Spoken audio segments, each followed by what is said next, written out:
चलिए ब्रेक के बाद एक बार फिर आपका स्वागत है और सीधी तस्वीरें बताते हैं राजधानी भोपाल के मिंटो हॉल से, जहां पर सीएम शिवराज सिंह चौहान आज किसान कल्याण योजना के तहत किसानों को सौगात देने जा रहे हैं। 77 लाख किसानों को 1540 करोड़ रुपए की राशि हस्तांतरित करेंगे। तो किसान कल्याण योजना में करीब 1540 करोड़ की किसान सम्मान निधि ट्रांसफर करने वाले हैं। इसमें 44 जिलों के 77 लाख से ज्यादा किसानों को लाभ मिल रहा है। यह राशि वित्तीय वर्ष 2021-22 की है। ये राज्य स्तरीय कार्यक्रम भोपाल के मिंटो हॉल में हो रहा है। तो कार्यक्रम में मुख्यमंत्री चौहान कुछ किसानों को सम्मान निधि के चेक सौंपेंगे। सीएम शिवराज कुछ किसानों से संवाद भी इस कार्यक्रम में करने वाले हैं। कार्यक्रम में आचार संहिता वाले जिलों को शामिल नहीं किया गया है। मुख्यमंत्री किसान कल्याण योजना का कार्यक्रम वीडियो कॉन्फ्रेंसिंग के जरिए ये हो रहा है, जिसमें संबंधित जिले के किसान जनप्रतिनिधि और अधिकारी वर्चुअली शामिल हुए हैं। वर्चुअली आज के कार्यक्रम में स्वागत उद्बोधन दें माननीय मंत्री महोदय श्री गोविंद सिंह राजपूत जी।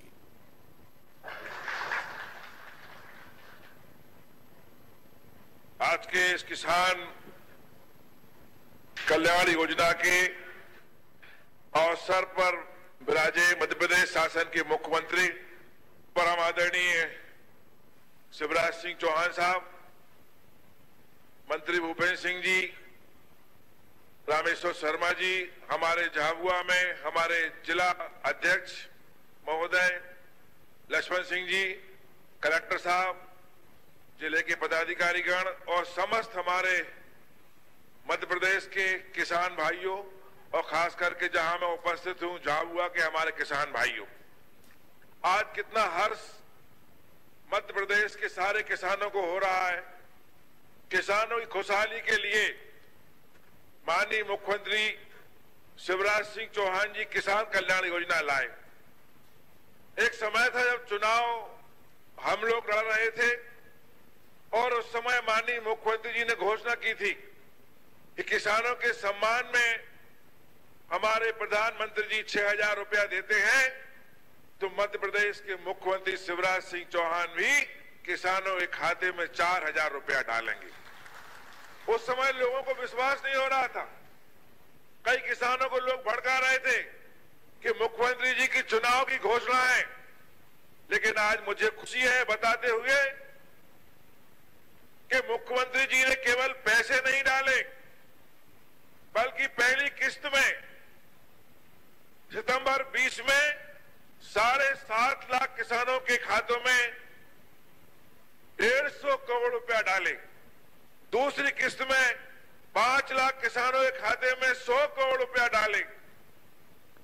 तीसरी किस्त जनवरी 2021 में 20 लाख किसानों को 400 करोड़ रुपया मुख्यमंत्री जी ने किसानों के खाते में डाले। फरवरी में 20 लाख किसानों को 400 करोड़ रुपया, मार्च में 17 लाख किसानों को 340 करोड़ रुपया, अभी तक 1,491 करोड़ रुपया माननीय मुख्यमंत्री शिवराज सिंह चौहान जी के करकमलों द्वारा किसानों के खाते में भुगतान हो चुका है। 21-22 की प्रथम किस्त में 75 लाख किसानों को 1,500 करोड़ रुपया दिया गया और आज माननीय मुख्यमंत्री जी प्रदेश के सारे किसानों के खातों में 77 लाख किसानों के खातों में 1,540 करोड़ रुपया उनके खातों में डाल रहे हैं। ये मुख्यमंत्री जी की सोच है। गरीबों के लिए, किसानों के लिए, आदिवासियों के लिए हमेशा मुख्यमंत्री जी के दिल में तड़प रहती है। उसी तड़प का नतीजा है कि आज जिस झाबुआ में मैं आपके सामने मौजूद हूं, उन्हें लगा कि यहां पर के किसान, यहां पर के हमारे आदिवासी भाई महुआ की शराब बनाते हैं, तो क्यों ना जब गोवा का किसान अब काजू की फैनी वहां बनाता है, राजस्थान का किसान फूलों की खेती से वहां पर शराब बना सकता है हेरिटेज के रूप में, तो हमारे मुख्यमंत्री जी को लगा कि हमारा जो यहाँ का आदिवासी भाई है, महुआ उसके जीवन यापन का बहुत बड़ा साधन हो सकता है। तो आज बहुत ही खुशी की बात है कि आदिवासी भाइयों के लिए महुआ की शराब हेरिटेज का दर्जा उन्होंने दिया और आज लाखों के आदिवासी भाई खुश, उन्हें लगता है कि उन उनका व्यापार खुद का होगा, उनका धंधा खुद का होगा, पुलिस उन्हें परेशान नहीं करेगी, बिचौलिया परेशान नहीं करेगा और जीवन यापन का बहुत बड़ा माध्यम आज उनका महुआ बनेगा। उसी प्रकार जब मैं गांव में जाता हूं, अभी कई गांव में मैंने देखा जब किसानों से हम बोलते हैं, आम आदमियों से, गरीबों से हम बोलते हैं कि मुख्यमंत्री जी ने ऐसी योजना बनाई है कि राशन आपके द्वार आने वाला है, लोग विश्वास नहीं करते। लोग कहते हैं ऐसा कभी हुआ ही नहीं कि अगर राशन आपके द्वार आता है। इतने सारे लोग हमारे आदिवासी भाई बैठे हैं, बताइए आपको राशन लेने कहां जाना पड़ता है? अभी कंट्रोल में जाते हो कि नहीं जाते? जाते हो कि नहीं? अगर राशन आपके घर व्यक्ति आए, आपका दरवाजा खटखटाए और कहे ये राशन शिवराज सिंह चौहान जी ने भेजा है, तो कैसा आपको लगेगा? लेकिन वो दिन दूर नहीं है, अगले महीने से शिवराज सिंह चौहान जी का निर्देश है, आपका राशन आपके द्वार आएगा। प्रिय साथियों, मैं यही चाहता हूं, जो मुख्यमंत्री जी की मंशा है कि दीपावली पर आपकी दिवाली अच्छे से मने, खुशहाल मने, आपका व्यापार हो, आपका धंधा हो, किसानों के खाते पैसे जा रहे हैं, आदिवासी भाइयों के लिए महुआ की योजना है और हमारे आम आदमी के लिए, गरीबों के लिए आपका राशन आपके द्वार है। मेरी तरफ से पुनः सभी किसान भाइयों को जिनके खातों में पैसे जा रहे हैं, प्रदेश के सभी किसान भाइयों को माननीय मुख्यमंत्री की तरफ से बहुत बहुत शुभकामनाएं, बहुत बहुत धन्यवाद। बहुत बहुत धन्यवाद। झाबुआ से वर्चुअली जुड़े माननीय मंत्री महोदय श्री गोविंद सिंह राजपूत जी। अब हम विनम्र आग्रह करेंगे माननीय मुख्यमंत्री जी से कि आप अपने कर कमलों से सिंगल क्लिक के माध्यम से प्रदेश भर के 77 लाख कृषक परिवारों को लगभग 1540 करोड़ रुपए की राशि उनके खातों में भेजें।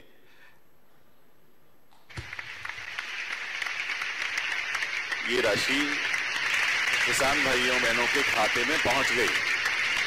माननीय मुख्यमंत्री जी हमेशा कहते हैं कि जो छोटी जोत का किसान है, जिसकी जमीन कम है, उसके लिए इन 2000 रुपयों की बहुत ज्यादा कीमत है। चाहे पीएम किसान निधि के 2-2 हजार रुपए 3 बार मिलते हो या मुख्यमंत्री जी द्वारा दिए जाने वाली ये राशि 2-2 हजार की बहुत ही महत्वपूर्ण है। माननीय मुख्यमंत्री जी का बहुत बहुत विनम्र आभार कि आपने ये राशि किसान भाई बहनों के खातों में पहुंचाई। और अब हम माननीय मुख्यमंत्री जी से आग्रह करने जा रहे हैं कि आप अपने आशीर्वचन, अपनी बात कहें किसान भाई बहनों के साथ। पूरे प्रदेश भर के किसान इस समय माननीय मुख्यमंत्री जी का जोरदार तालियों से स्वागत कर रहे हैं।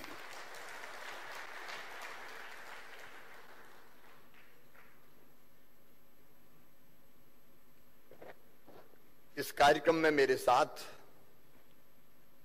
भोपाल से जुड़े हुए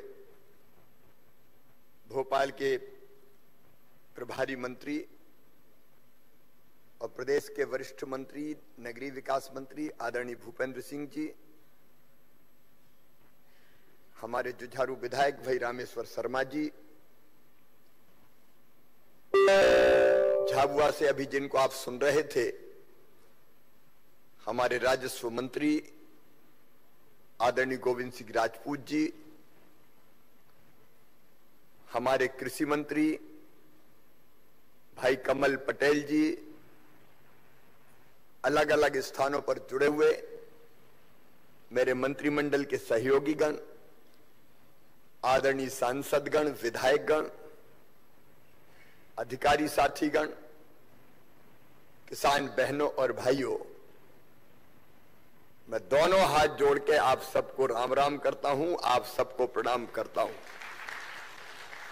प्रदेश की हरियाली और खुशहाली के लिए जो दिन और रात काम करता है, ऐसे किसानों को शीश झुकाकर शिवराज सिंह चौहान प्रणाम करता है।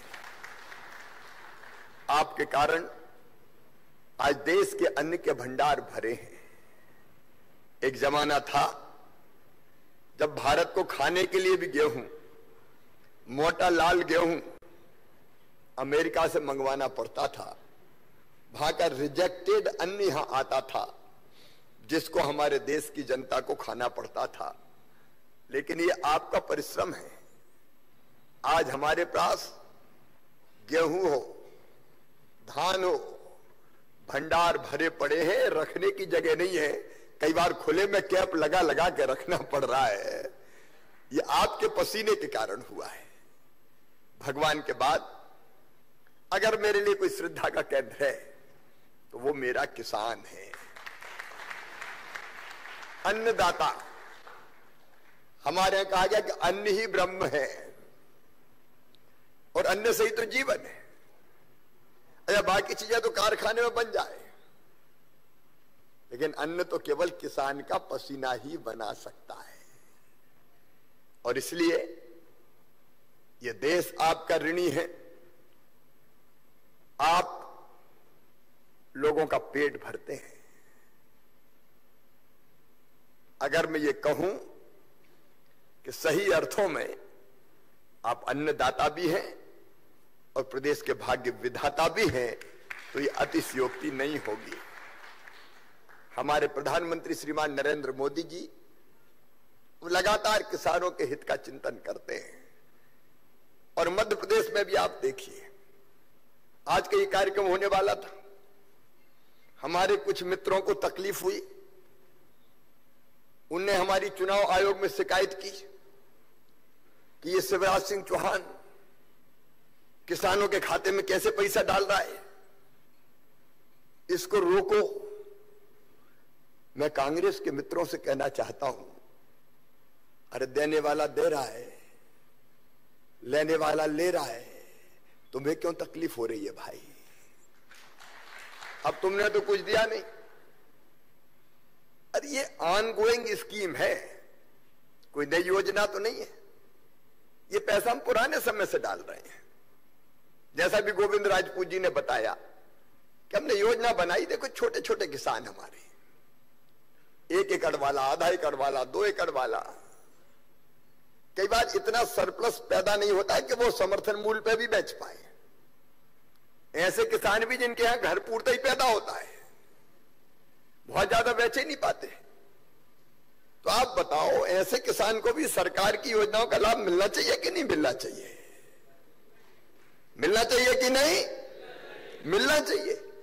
और इसलिए योजना बनाई माननीय प्रधानमंत्री जी ने कि 2-2 हजार रुपया करके साल में 3 बार वो 6,000 रुपया किसानों को देंगे। अब मैं चौथी बार मुख्यमंत्री बना तो मेरे दिल ने भी कहा कि शिवराज, प्रधानमंत्री जी 6,000 दे रहे हैं, तू भी चौथी बार बन गया, 4,000 और डाल, 10,000 तो कर दे कम से कम। अच्छा, ये भी कोरोना के काल में हमने शुरू किया। कड़की बहुत, आपको पता है कि ये 16-17 महीना में 8 महीना तो बंद ही रहे बाजार, टैक्स वैक्स का पैसा आया ही नहीं, खजाना खाली। लेकिन फिर भी हमने तय किया कि किसान के लिए तो पैसा जुटाएंगे, जरा और कुरकुरा हो जाने दो, अर्थव्यवस्था थोड़ी और ठीक हो जाए, फिर और देखा जाएगा। चिंता काहे की? किसानों के लिए सरकार के खजाने में धन की कमी नहीं है। हमने तो उधार लेके भी दे दिया, हमने कहा चुका देंगे बात। लेकिन आप जरा तुलना करके देखिए, एक जमाना था 2003 तक, तब हमारी सरकार नहीं थी। खेती के क्षेत्र में कितना काम हुआ है, जरा ईमानदारी से हम दिल पे हाथ रख के सोचे। उस समय हमारे यहां जो अन्न पैदा होता था वो होता था लगभग 2 करोड़ मीट्रिक टन के आसपास। 2 करोड़ मीट्रिक टन कुल पैदावार थी सब तरह के अन्न की मिला के। आपने आशीर्वाद दिया। 2003 में भारतीय जनता पार्टी की सरकार के बनने के बाद लगातार हमने काम किया और आज अन्न का उत्पादन हमारे यहां 6 करोड़ मीट्रिक टन हो रहा है। वाह, 6 करोड़ मीट्रिक टन, 3 गुना उत्पादन। बोलो बढ़ा कि नहीं बढ़ा भैया? अरे बढ़ा कि नहीं? 3 गुना उत्पादन बढ़ा। लेकिन ये आसानी से नहीं बढ़ा। इसको बढ़ाने के लिए दिनों रात काम करना पड़ा हमें। जो कृषि विकास की दर कभी 1-1.5-2% हुआ करती थी उस जमाने में, वो बढ़ के 18% हो गई। 7 बार मध्य प्रदेश को कृषि कर्मण अवार्ड मिला। लेकिन ये हुआ कैसे? इसमें पहला अगर सबसे बड़ा योगदान है तो वो है सिंचाई का योगदान, सिंचाई की योजनाओं का योगदान। मैं आज अपने किसान भाई और बहनों को बताना चाहता हूं, अपने अन्नदाताओं को बताना चाहता हूं, कांग्रेस, राजा, नवाब, अंग्रेज, इन सब ने मिला के सिंचाई की व्यवस्था, आजादी के पहले भी जब राजाओं का राज था, अंग्रेजों का राज था, कुल सिंचाई की जो व्यवस्था की जमीन में, वो जमीन थी केवल 7.5 लाख हेक्टर। हमारे मन में तो जुनून था, अब सत्ता पे बैठ के हमको कोई मदमस्त थोड़ी होना था, मन में जुनून था कि कैसे सिंचाई, क्योंकि किसान के बीच में जाते थे तो वो कहते बस पानी मिल जाए तो मजा आ जाएगा मामा। तो हमने एक के बाद एक सिंचाई की योजना बनाना शुरू की, और सिंचाई की योजनाएं भी केवल बांध से नहीं, जहां तक बांध बने हमने बांध बनाए। अब कई जगह जैसे नर्मदा मैया का पानी, अब सिंचाई के लिए सबसे ज्यादा पानी कहीं से उपलब्ध होता है तो हमारे यहां नर्मदा मैया से होता है। अब निमाड़ और मालवा अगर देखो तो निमाड़ मालवा के जो पठार वो ऊपर और नर्मदा मैया का पानी नीचे, तो वहां नहर से तो पानी आ नहीं सकता। तो हम क्या करें? एक जमाना था जब कांग्रेस की सरकार थी और उनके मुख्यमंत्री से किसी ने कहा कि नर्मदा जी का पानी ले आओ, तो उन्होंने कहा था इम्पॉसिबल, असंभव, हो ही नहीं सकता, फालतू की बात करते हो। हमने भी अफसर बुला के बिठाए और बिठा के कहा कि योजना बनाओ। इंजीनियर, तकनीशियन सब बैठे और उन्होंने कहा नहीं साहब ये बहुत मुश्किल है, नहीं हो सकता, क्योंकि ऊपर पानी कैसे जाएगा। तो हमने कहा भाई बड़ी सरल बात है, अगर नहर से नहीं जा रहा तो बड़े बड़े पाइप बिछा दें, मोटर लगा दे शक्तिशाली, और नर्मदा मैया की पूजा करके कहें नर्मदा मैया पाइपों में बह के चले चलो मेरी मां किसान के खेतों तक पहुंच।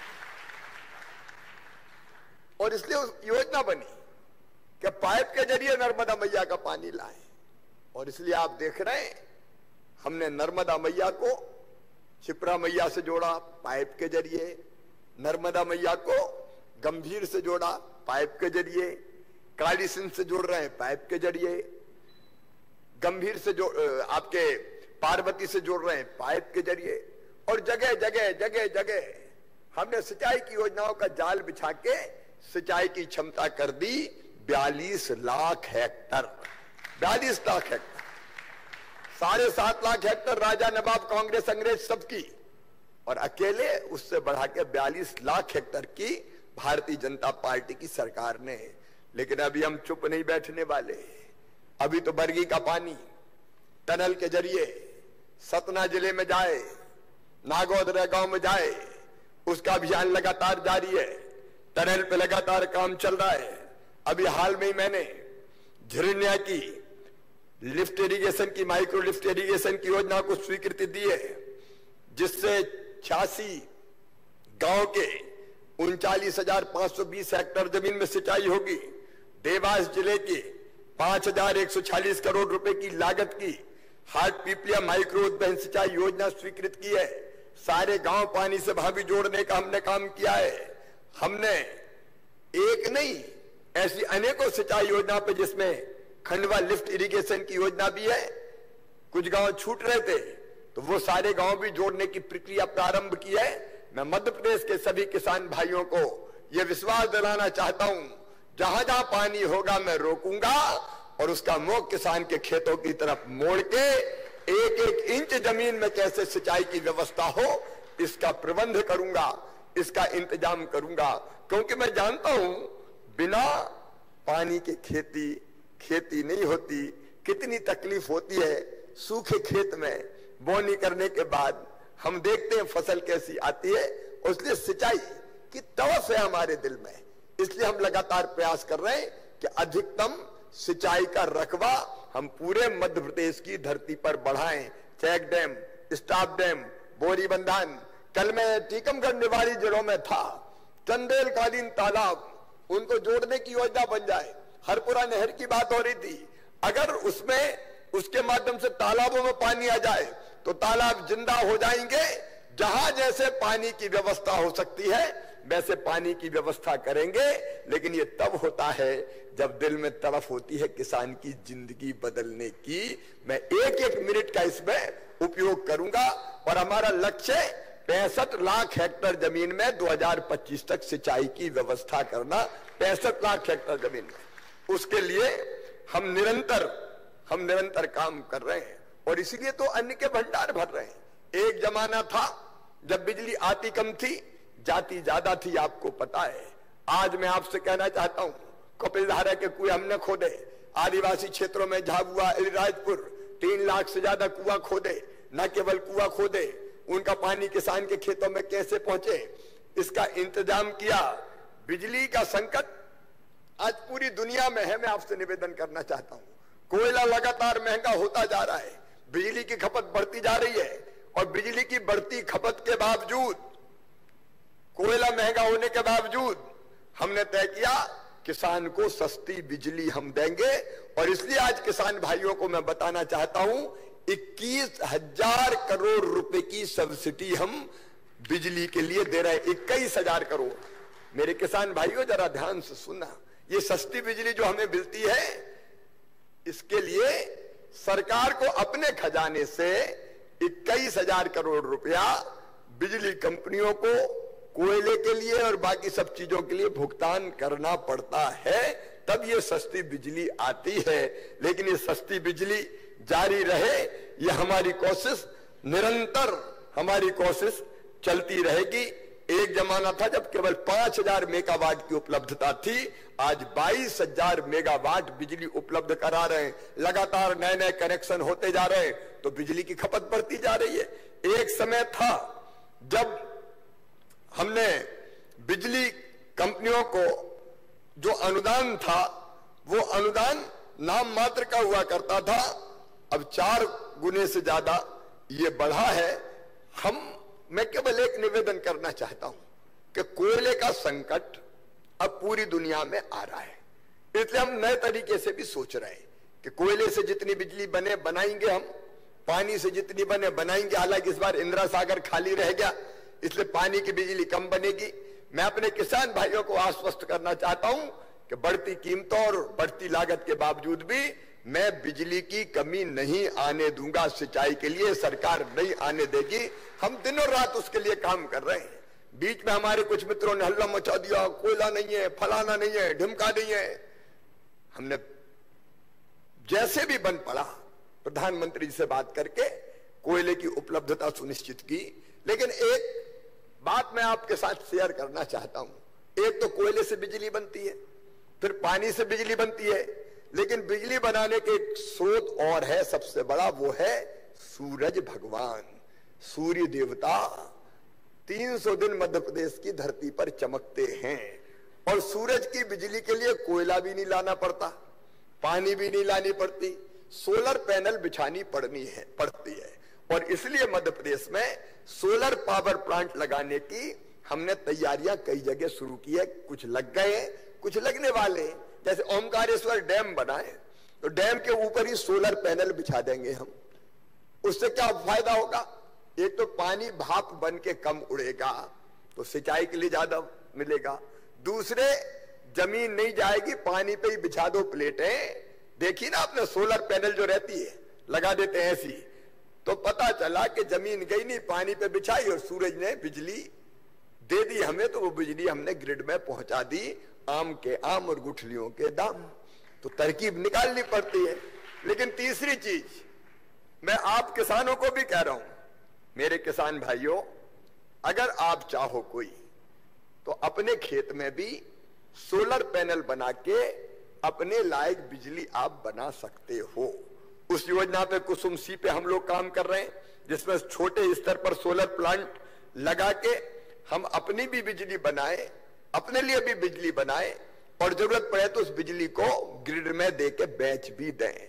लेकिन एक योजना और हम बना रहे हैं आज, उसके बारे में अगर कोई किसान सोलर पैनल लगा के, परियोजना लगा के बिजली बनाना चाहता है तो वो 2 मेगावाट तक का सोलर प्लांट लगा सकता है। बैंक उसको पैसा भी देगा और वो बिजली कहां, जब 2 मेगावाट बनाओगे तो आपको 2 मेगावाट की जरूरत थोड़ी पड़ेगी, आपको तो थोड़ी सी बिजली की जरूरत पड़ेगी, बाकी जो बची हुई बिजली है वो 3 रुपया 5 पैसे प्रति यूनिट हम खरीद लेंगे ग्रिड में और बाकी जनता को दे देंगे। देखो मैं चाहता हूं कि हम अब धीरे धीरे, मैं ये नहीं कह रहा कि कोयले से नहीं बनाएंगे, बनाएंगे, जब तक सूरज की नहीं पूरी बनेगी तब तक कोयले से भी बनाएंगे, लेकिन हमारी कोशिश ये होगी कि जगह जगह सोलर प्लांट लग जाए और उनकी बिजली सरकार खरीद ले, तो लगाने वाले को भी पैसा बच जाए और किसान को भी और जनता को भी बिजली मिल जाए। तो इस दिशा में हम लोग काम कर रहे हैं, ताकि भविष्य में भी जब कोयला खत्म होने के कगार पे कभी होगा, क्योंकि अनंत तो है नहीं कोयला, तब भी बिजली मिल सके। हमें एक अपील और करना चाहूंगा, मैंने एक दिन कर दी तो हमारे एक नेता बड़े नाराज हो गए, कह रहा है कम बिजली जलाओ, कम बिजली जलाओ। देखो मेरे बहनों और भाइयों, जब इतनी महंगी बिजली आती है तो अनावश्यक जलाना चाहिए क्या? अनावश्यक नहीं जलाना चाहिए। अब दिन में लट्टू काय को जले भैया, जब उजाला है तो। और इसलिए जितनी जरूरत है उतनी बिजली हम जरूर लें, उसकी कमी नहीं आने दूंगा। बिजली कोयले से बनती है तो पर्यावरण भी बिगड़ता है, कई तरह की चीजें और उसमें होती है, इसलिए जितनी जरूरत है उतनी हम जलाएं, बाकी हम बचाने का काम करें, ये मैंने जरूर कहा है। तो एक नेता नाराज हो गए, कहने लगे, कह रहा है कम बिजली जलाओ। मैं कम नहीं कह रहा, जितनी जरूरी है उतनी जलाओ, फालतू काहे को जलाओ भैया। अच्छा नुकसान कौन का होता है? जनता ही तो होता है। अगर पैसा बेकार जाता है तो कौन का जाता है? अपन ये कह दें कि अपनों का जा रहा हो, सरकार को, सरकार का कहां से आए? जनता ही का है भाई, जनता ही का तो पैसा है। जो टैक्स में आता है ये गलत फहमी है कि सरकार का काहेगा, जनता ही का पैसा है वो, और इसलिए उसका एक एक पैसा अगर बचे तो वो अच्छी बात है। ये मेरा जरूर कहना है। मेरे किसान भाइयों, बम्पर उत्पादन हो रहा है। पिछली बार 1,28,00,000 मीट्रिक टन गेहूं हमने खरीदा और उसके पहले 1,29,00,000 मीट्रिक टन मैंने वचन दिया था, एक एक दाना खरीदूंगा। मैं आज भी अपने किसान भाइयों से कह रहा हूं, चिंता मत करना, खूब पैदा करो आप, खरीदने के लिए हम बैठे हैं, चाहे कुछ हो जाए खरीदा जाएगा।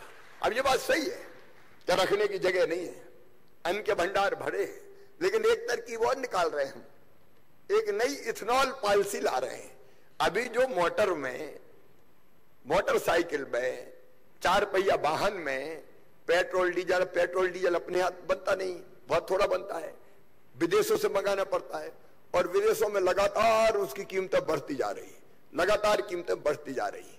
तो दूसरा तरीका प्रधानमंत्री जी ने निकाला कि हम इथेनॉल बनाएं और इथेनॉल पेट्रोल में मिलाएं, ताकि इथेनॉल सस्ता मिलेगा तो पेट्रोल भी सस्ता उसके कारण हो जाए। तो हम एक इथेनॉल पॉलिसी लाए हैं। इथेनॉल कैसे बनेगा? गन्ना वगैरह से तो बनता ही है, लेकिन अनाज से भी इथेनॉल बनता है। जब अपने पास चारों तरफ भंडार भरे पड़े हैं तो भैया अनाज से इथेनॉल बना लो ना, तो वो अनाज भी बेकार नहीं जाएगा और हम इथेनॉल पेट्रोल में मिला के बेच भी पाएंगे। तो जो नए नए तरीके हो सकते हैं उन सारे तरीकों का हम इस्तेमाल कर रहे हैं। तो हम गेहूं भी खरीदेंगे, बाकी धान भी खरीदेंगे, चना भी खरीदेंगे। अब तो अपने यहाँ 3-3 फसल होने लगी कई जगह। एक फसल सोयाबीन, एक फसल लगाई और वो काटी सोयाबीन काट के पता चला गेहूं काट के मूंग।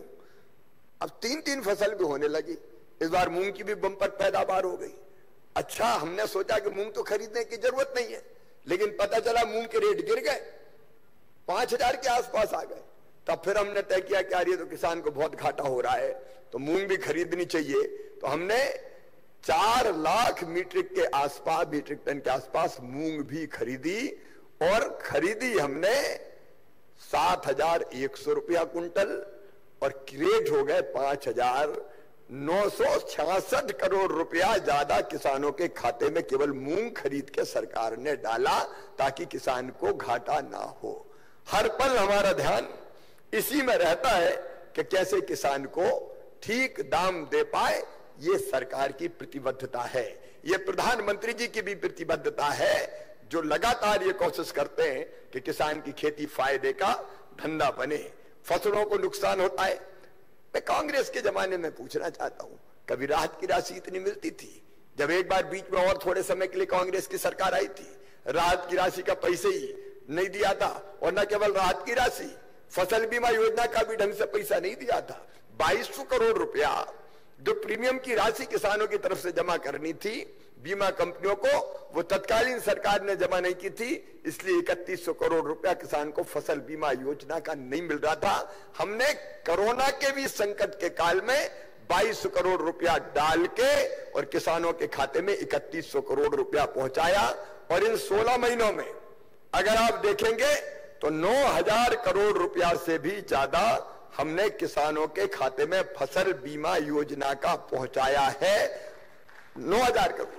और अभी भी चिंता मत करना, अभी फाइनल हो रहा है पर साल का फसल बीमा, और इसलिए चिंता करने की जरूरत नहीं है। आज ये पैसा डाला है, थोड़े दिन के बाद फसल बीमा योजना का पैसा भी डालूंगा, उसकी भी चिंता मत करें। राहत की राशि के रूप में लगभग 3700 करोड़ रुपया के आसपास ये भी किसान के खाते में डालने का हमने काम किया है। एक जमाने में 17-18% ब्याज पर कर्जा मिलता था, उसको घटा के हमने 0% करने का काम किया है। भगवान ना करे असमय बारिश में इस समय भी कुछ जगह नुकसान हुआ है।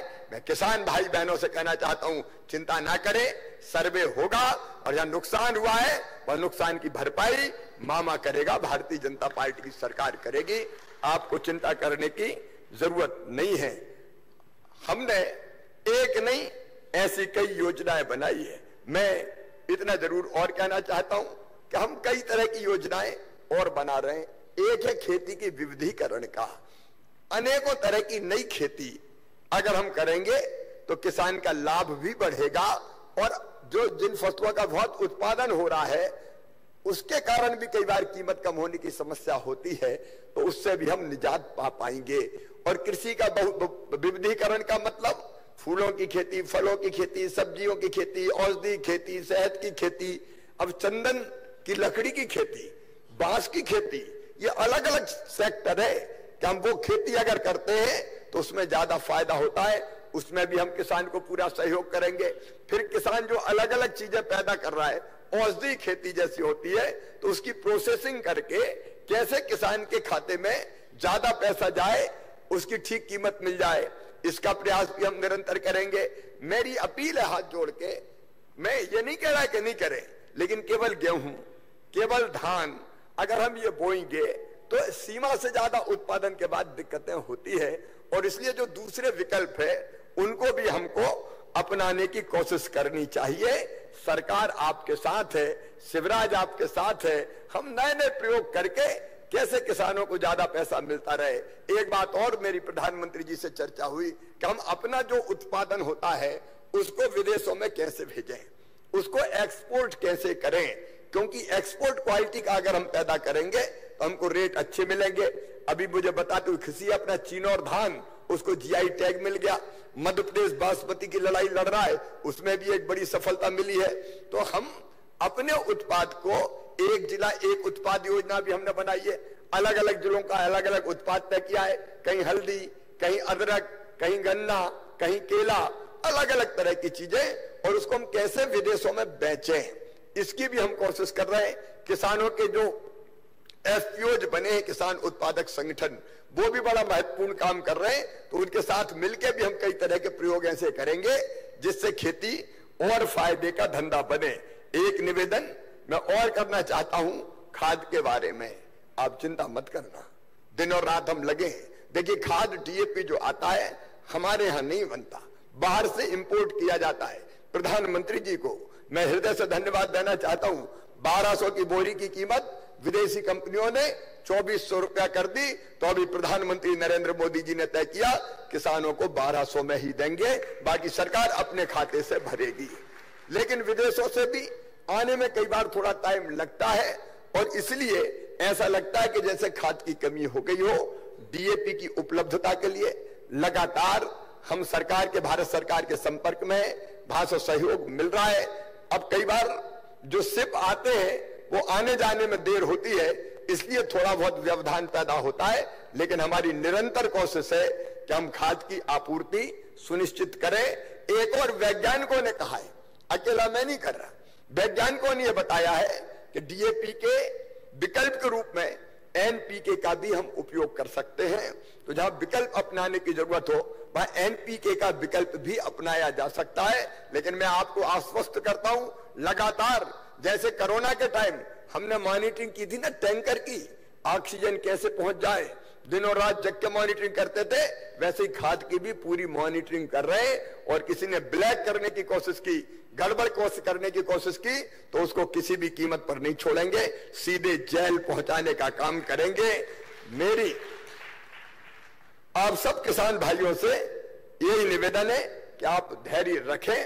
अंतर्राष्ट्रीय परिस्थितियों के कारण थोड़ी सी ये लग सकता है कि आने में थोड़ा बहुत विलंब हो रहा है, लेकिन उसकी उपलब्धता बनाए रखने में हम कोई कसर नहीं छोड़ने वाले। दिन और रात हमारा प्रयास यही रहेगा कि हम ठीक से इस काम को करते रहें। कुछ और जरूरी काम मुझे लगते हैं, उनके बारे में आज बहुत विस्तार से नहीं बोलूंगा, लेकिन एक बड़ी समस्या कई जगह मुझे बताई। दादाजी के नाम जमीन है, फिर शामिल खाते में बेटों के नाम आ गई, बेटों से नातियों के नाम आ गई, पता चला इतना बड़ा शामिल खाता हो गया कि दादा, परदादा, भाई, उसके बाद बच्चे, सबके नाम पे जमीन है। कई जगह लोगों ने बनाए, और इसलिए एक अभियान चला के हम 1 नवंबर से अभियान का प्रारंभ करेंगे कि कैसे अविवादित खाते अलग अलग कर दिए जाए, ताकि किसान को अलग अलग खाते होंगे तो कई तरह का फायदा अलग अलग परिवार उठा पाएंगे। एक और बात आती है, नाम थोड़ा सा गलत हो गया, एक मात्रा ऊपर की बजाय इधर के बजाय इधर लग गई, तो जो शुद्धिकरण होना चाहिए खातों का, उस शुद्धिकरण के लिए भी हम लोग अभियान चलाएंगे, ताकि ऐसी दिक्कत हमारे किसानों को बिल्कुल ना हो। उस दिशा में भी हम लगातार अभियान चला के काम करेंगे। प्रधानमंत्री जी ने एक और योजना बनाई, स्वामित्व योजना। ये बहुत अच्छी योजना है।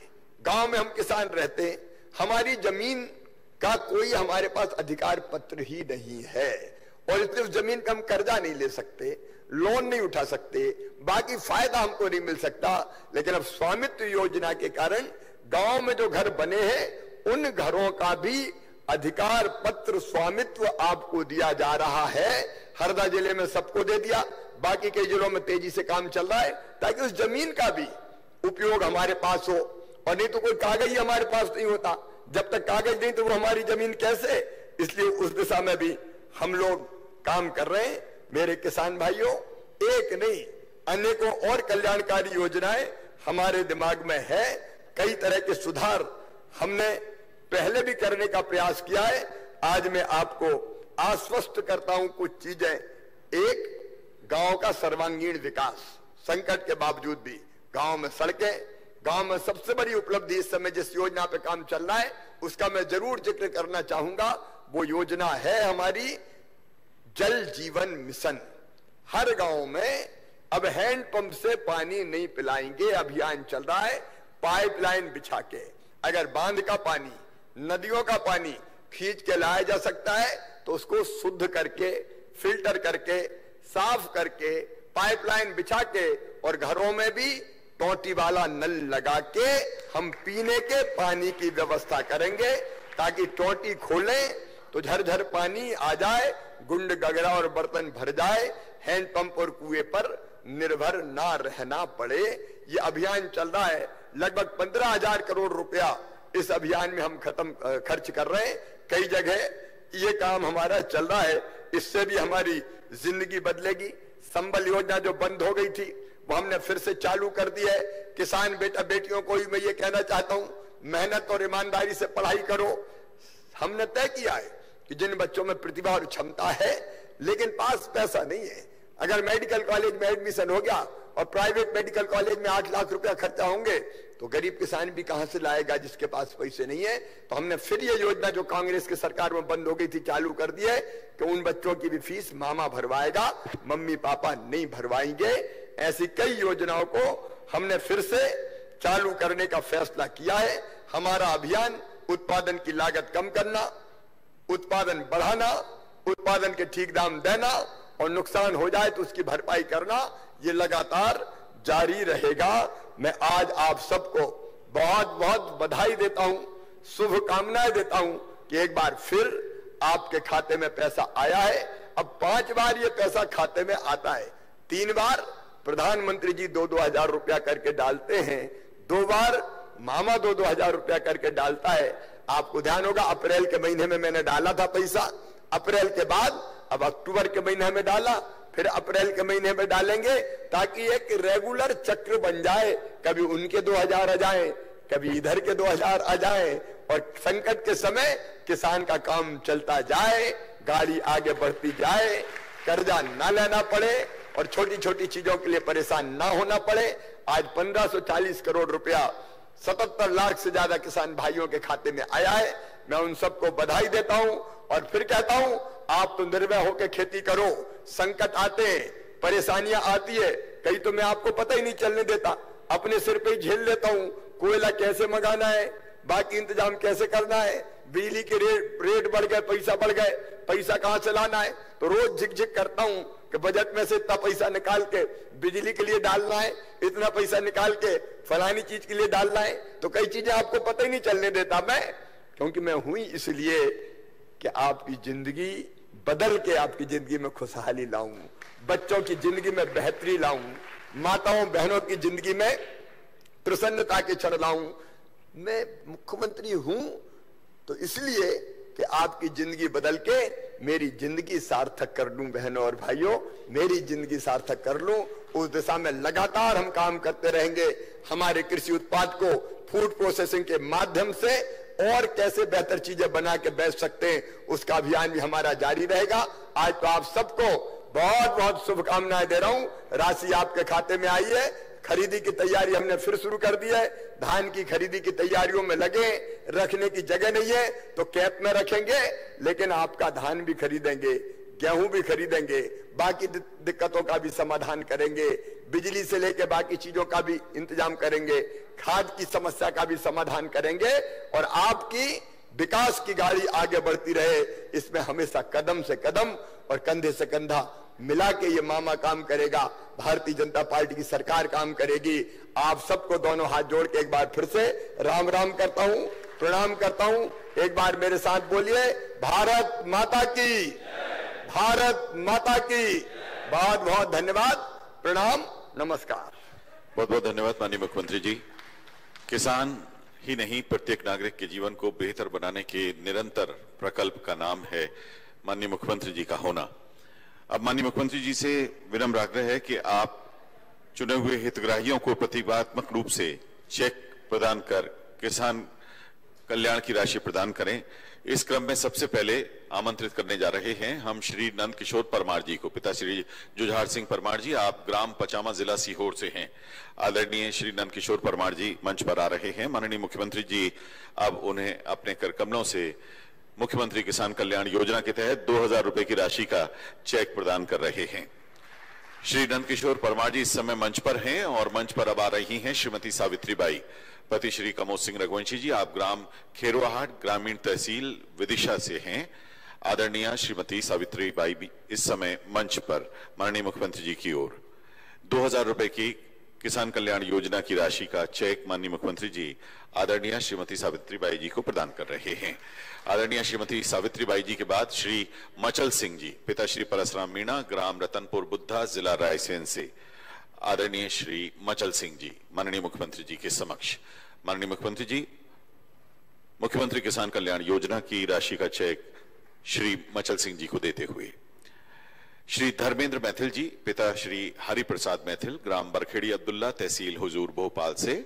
आदरणीय श्री धर्मेंद्र मैथिल जी माननीय मुख्यमंत्री जी के समक्ष हैं। माननीय मुख्यमंत्री जी मुख्यमंत्री किसान कल्याण योजना की राशि का चेक उन्हें प्रदान कर रहे हैं।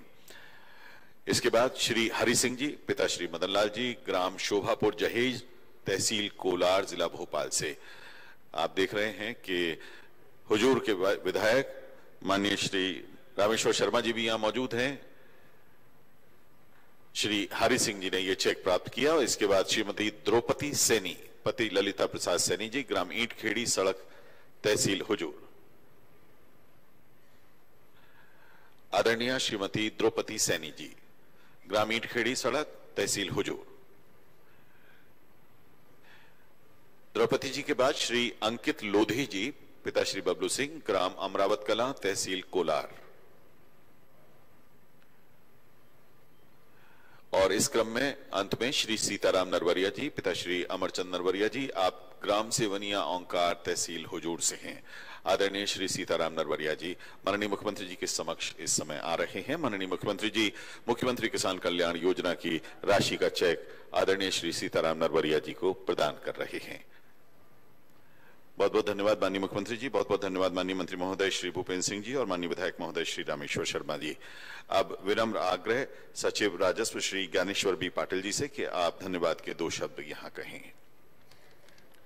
नमस्कार, मैं माननीय मुख्यमंत्री जी के सुयोग्य मार्गदर्शन में राजस्व विभाग ने प्रचलित कानूनों प्रक्रियाओं में आधुनिक तकनीक का उपयोग करते हुए व्यापक लोकहित में उन्हें सरल और पारदर्शी बनाया है। National council for applied economy research ने मध्य प्रदेश भू अभिलेख सेवाओं को सतत सेकंड ईयर में भी उत्कृष्ट माना है। हमारे लिए यह गर्व का विषय है। माननीय मुख्यमंत्री जी के गतिशील नेतृत्व में ही हमें यह गौरवशाली उपलब्धि हासिल हुई है कि बीते 6 अक्टूबर को स्वयं माननीय प्रधानमंत्री महोदय जी ने मध्य प्रदेश स्वामित्व योजना में प्रभावी क्रियान्वयन की प्रशंसा की है और लैंड रिकॉर्ड डिजिटाइजेशन में अग्रणी राज्य होने पर भी बधाई दी है। मैं राजस्व विभाग की ओर से माननीय मुख्यमंत्री जी के प्रति हार्दिक कृतज्ञता व्यक्त करता हूं कि उन्होंने अपना अमूल्य समय देकर इस कार्यक्रम की गरिमा बढ़ाई। मैं माननीय राजस्व मंत्री जी के प्रति भी धन्यवाद ज्ञापित करता हूं, जिनके नेतृत्व में विभाग की नित नई उपलब्धियां अर्जित कर रहा है। मंच पर उपस्थित माननीय मंत्री नगरीय विकास एवं आवास श्री भूपेन्द्र सिंह जी के प्रति धन्यवाद ज्ञापित करता हूं। 44 जिलों में उपस्थित माननीय मंत्रीगणों तथा मंचासीन माननीय विधायक जी रामेश्वर शर्मा जी के प्रति भी मैं हृदय से आभार व्यक्त करता हूं। मीडिया के मित्रों, जनप्रतिनिधियों, किसान भाई बहनों, सभी उपस्थितियों का भी आभार जिन्होंने इस कार्यक्रम में महत्वपूर्ण सफल बनाया। बहुत बहुत धन्यवाद। बहुत बहुत धन्यवाद आदरणीय श्री ज्ञानेश्वर बी पाटिल जी। माननीय मुख्यमंत्री जी तथा माननीय मंत्री महोदय एवं माननीय विधायक महोदय प्रस्थान कर रहे हैं। आप सभी का एक बार पुनः बहुत बहुत धन्यवाद। आप चाहें तो अपना मोबाइल फोन की रिंग आप पुनः चालू कर सकते हैं। पैनल कृपया माइक बंद कर दें। बहुत बहुत धन्यवाद। नमस्कार। जय हिंद।